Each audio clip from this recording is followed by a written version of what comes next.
Hi everybody, welcome to my kitchen and another episode of Just What the Doctor Ordered. I'm Dr. Katie Benson, and today I'm going to show you how to make pumpkin pie. And on last episode, I actually showed you how to make the almond flour pie crust. So I baked that, that's all cooled, and now we're going to make the filling. And this filling recipe is also in the Maximize Living Nutrition Plan book. I'm going to modify it today though to make it a little bit easier. And I think it also helps the pie set up a little bit better too. But this recipe in the book turns out good, but I'm just gonna modify a little bit today. And so what we wanna do is start off with 1 can of pumpkin. And I like to get the organic pumpkin. So 1 can of pumpkin puree. And that's just a 15-ounce can. Perfect. And then the nutrition book actually calls for using almond milk, which you can use. It says to use 8 ounces of unsweetened almond milk and also 4 ounces of cream. That works good. I've made that recipe before, but today what I'm going to do is actually just use a can of coconut milk. And so this is one 13.5 ounce can of coconut milk, full fat, not low fat, just plain coconut milk, unsweetened. I'm going to add that can of coconut milk in, and then I'm also going to add in some eggs. The recipe doesn't call for eggs, but I think that it just helps the pie set up better. So I'm going to put in 2 organic free-range eggs into the pie mixture. Good. And then I'm going to sweeten this with stevia. And so this would be a great pumpkin pie recipe for somebody trying to follow the advanced eating plan throughout the holidays, so you're not going to have the added sugars in there. So what I'm going to put in as far as stevia wise, it says to put in the nutrition book about 3/4 a cup of stevia or 2/3 a cup of xylitol. I personally think that's way too much. The pie would just taste like stevia. So I'm going to actually put in about 2 tablespoons of stevia. Now this, like I said, would be good for advanced plan. If you're not doing advanced plan, you could also sweeten it with maple syrup. And I think that also helps give it a really good flavor too. And so we're gonna go ahead and get this mixing, and then I'm gonna spice it.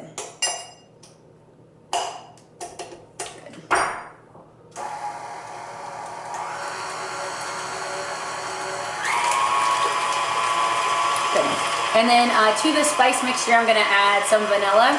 This also isn't in the recipe book, but I'm gonna also add a little bit of vanilla. So about a teaspoon of vanilla. Good. And then I'm gonna add a teaspoon of cinnamon.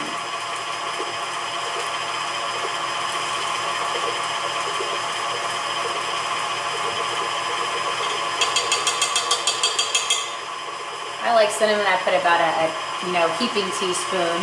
And then we're also going to add in clove and ginger, and a 1/2 teaspoon of cloves and a 1/4 teaspoon of ginger.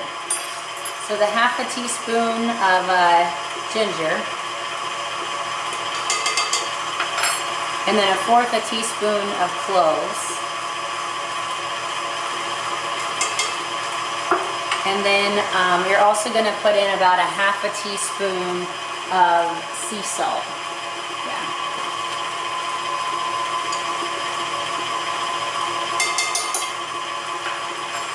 Good. Just let that mix together.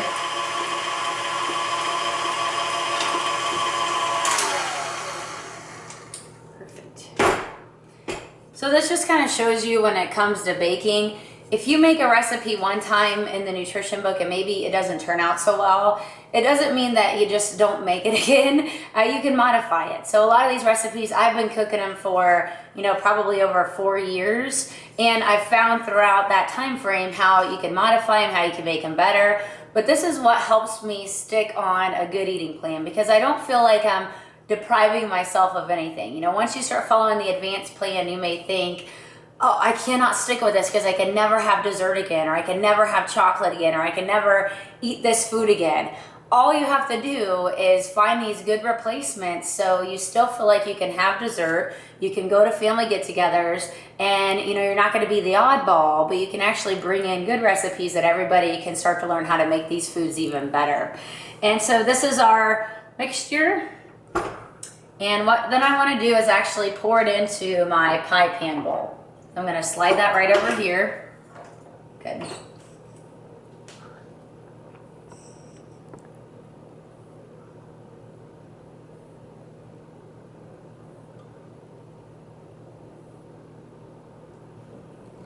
Perfect. And what you want to do when it comes to baking this is you want to bake it at 350 for probably a good 45 minutes. And what when it's done baking, the top should be like a golden brown. And then when you stick either a fork or a toothpick in the middle, you want it to come out clean. And when you jiggle it, you don't want to see it be jiggling. You want it to actually be firm. And so I recommend trying to make the pumpkin pie. Either make the recipe out of the book or, watch the video on YouTube and learn how you can modify it and make it, even a little bit better with that too. And thanks for watching another episode of Just What the Doctor Ordered. I'm Dr. Katie Benson.